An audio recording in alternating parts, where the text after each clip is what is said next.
आइए स्टूडेंट्स, ये हमारा थर्ड वीडियो लेक्चर है थ्योरेटिकल पोर्शन के हिसाब से। चैप्टर वही है हमारा डिस्ट्रीब्यूशन ऑफ पार्टनरशिप फॉर्म। ये हमारा लास्ट लेक्चर है थ्योरेटिकल पॉइंट ऑफ व्यू से। इसके बाद हम प्रैक्टिकल शुरू कर देंगे। नेक्स्ट वीडियो में प्रैक्टिकल शुरू हो जाएगा आपका।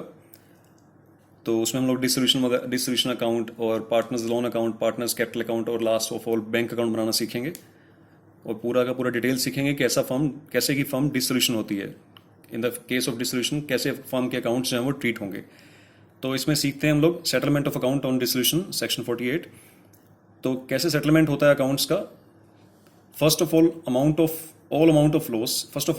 Of loss shall be paid. अगर अमाउंट ऑफ लॉस है फर्म में तो वो सबसे पहले आउट ऑफ प्रॉफिट्स सेटल होगा। फर्म के जो प्रॉफिट्स पड़े हैं वो उसको पूरा करेंगे लॉस को। प्रॉफिट्स कम रहेगा ये पूरा करने में, लॉस की अमाउंट बहुत ज़्यादा है तो आउट ऑफ कैपिटल, पार्टनर्स की कैपिटल यूज़ की जाएगी। कैपिटल से भी लॉस पूरा नहीं हो पाया तो realise from the partners in their profit sharing ratio. तो पार्टनर्स को बोला जाएगा कि प्लीज़ अपने घर से जाके पैसे लेके आइए, क्योंकि जो पार्टनरशिप होती है वो उसमें जो पार्टनर्स की लायबिलिटी रहती है वो अनलिमिटेड रहती है। तो due to the unlimited liability of the partners को बोला जा सकता है कि अपनी प्राइवेट प्रॉपर्टी में से पैसे लेके आइए ताकि फर्म के लॉसेस को पूरा किया जा सके। प्रोसीजर क्या रहता है इसमें। Amount realise from the sale of assets of the firm shall be applied. हम लोगों ने डिस्कशन किया था पहले वीडियो लेक्चर में कि assets are sold out and liabilities are paid off. तो जब एसेट्स सेल आउट होती हैं तो उसको कैसे यूटिलाइज किया जाता है। जो एसेट्स सेल आउट होने से पेमेंट हमें रिसीव होती है तो वो कैसे कैसे उसका पेमेंट होता है, एप्लीकेशंस कैसे होता है। सबसे पहले उस पेमेंट का यूज करते हैं हम लोग for payment of the outside debts will be paid first. Outside debts का मतलब होता है जो बाहर की देनदारियां होती हैं, बिजनेस के बाहर की देनदारियां, मतलब थर्ड पार्टी को पेमेंट सबसे पहले जाएगी उस पेमेंट से जो हमें रिसीव हुई है from the sale of assets, third party को। ठीक है। फिर बारी आती है loan by the partners. Second number पे पेमेंट जाती है कि अगर किसी पार्टनर ने फर्म को लोन दिया हो। ABC 3 पार्टनर्स हैं किसी भी फर्म में। लेट अस सपोज कि A, B and C 3 partners हैं और B ने फर्म में लोन दिया हुआ है। B has given loan to the firm, तो B का नंबर सेकंड नंबर पे पेमेंट होगी। आउटसाइड डेट्स को पूरा करने के बाद जो पेमेंट बचेगी उसमें से B का लोन पहले सेटलमेंट किया जाएगा विद इंटरेस्ट, अगर कोई इंटरेस्ट भी है तो। अब एक बात और ध्यान देने वाली है कि अगर मैं बात करूं कि C ने भी लोन दिया हुआ है फर्म को, लेकिन C ने अपनी वाइफ के थ्रू लोन दिलवाया है फर्म को, मतलब C's वाइफ्स लोन। तो C की वाइफ ने लोन दिया हुआ है, उसका सेटलमेंट जो होगा उसकी रीपेमेंट B द्वारा दिए गए लोन से पहले हो जाएगी। मतलब जो C की जो वाइफ का लोन है it is treated as outsider, तो इसकी पेमेंट पहले होगी। ठीक है। अगर लोन की कैटेगरी बनाऊं मैं तो C की जो वाइफ का लोन है it is C's wife is also treated as an outsider of the firm. So outsider को पेमेंट पहले होती है। ठीक है। तो इट मीन्स करना क्या चाहिए पार्टनर्स को, वैसे यही करना चाहिए एडवाइस अगर हम दें पार्टनर को कि अपनी वाइफ के थ्रू लोन आप फर्म को दे दीजिए अगर लोन देने की बारी आती है तो, जिससे कि रीपेमेंट के वक्त उसको पैसा जो है वो पहले मिल सके। ठीक है, at the time of distribution. तो पहले आउटसाइडर, फिर loan of the partners, thereafter the balance of capital account will be return.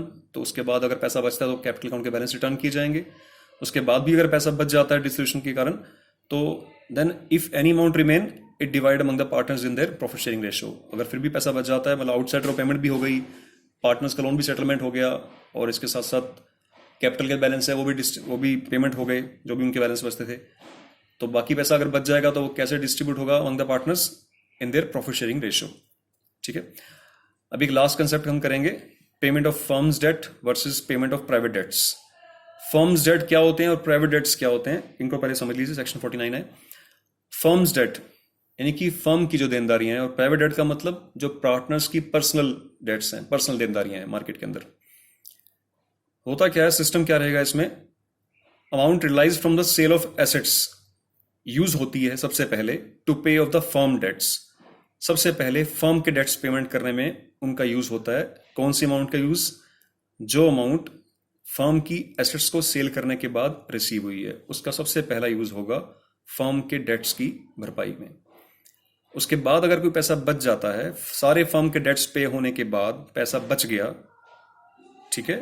For example firm ने एसेट सेल आउट की 1 लाख रुपीज की, फर्म के जो डेट थे वो 60,000 रुपीज के थे, तो 40,000 बच गए। 40,000 will be distributed among the partners in their profit sharing ratio, वो डिस्ट्रीब्यूट हो जाएंगे। जैसा कि हम लोगों ने यहाँ पे सीखा कि डेट्स पहले पे होंगे, ठीक है, हम लोगों ने सीक्वेंस भी यहाँ पे सीखा था।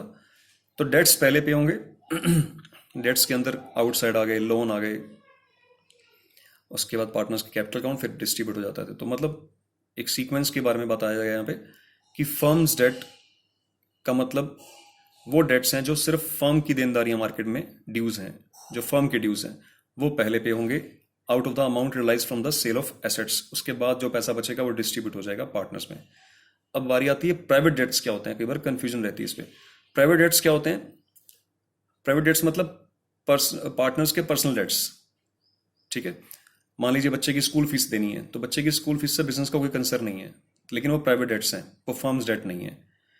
तो अमाउंट रियलाइज, फर्म डिसॉल्व हो गई है, डिसोल्यूशन हो गई है फर्म का, तो पार्टनर्स को कहा गया कि भी हमें फर्म के पास पैसा कम रह गया और पेमेंट लाइए आप। तो पेमेंट जब लाइए तो पार्टनर क्या करेगा, अपनी एसेट्स बेचेगा, जितनी भी उसकी एसेट्स हैं वो बेच कर पैसे इकट्ठे करेगा। तो वो जो पैसे इकट्ठे करेगा तो क्या सारे पैसे फर्म को मिल जाएंगे? ये चीज़ सिखाने वाले हैं हम लोग। यहाँ ये चीज़ सीखेंगे इस पॉइंट में कि amount realise from the sale of private estate of the partner. जब ऐसी नौबत आ जाती है कि पार्टनर को अपनी प्राइवेट जितनी भी प्रॉपर्टी वो बेचनी पड़ जाती है डिसोल्यूशन के कारण, जैसे फर्म दिवालिया हो गई वगैरह वगैरह, तो उस केस में क्या रहेगा कि पार्टनर्स अपनी सारी एसेट बेचेगा। उस एसेट को बेचने पे सारे पैसे फर्म को नहीं देगा, पहले टू पे ऑफ प्राइवेट डेट्स, उसका पेमेंट पहले कहाँ जाएगा, पहले अपने प्राइवेट डेट्स को पे करेगा। जैसे मैं कह रहा हूँ ना कि उसका बिजली का बिल बकाया है, किसी का कोई राशन का बिल बकाया है, बच्चों की स्कूल फीस है वगैरह, मतलब उसके प्राइवेट डेट्स पहले वो पे होंगे। उसके बाद अगर सरप्लस बच जाता है प्राइवेट डेट्स को पे करने के बाद, may be used in the paying firm's debt, because liability जो है वो पार्टनर्स की अनलिमिटेड रहेगी।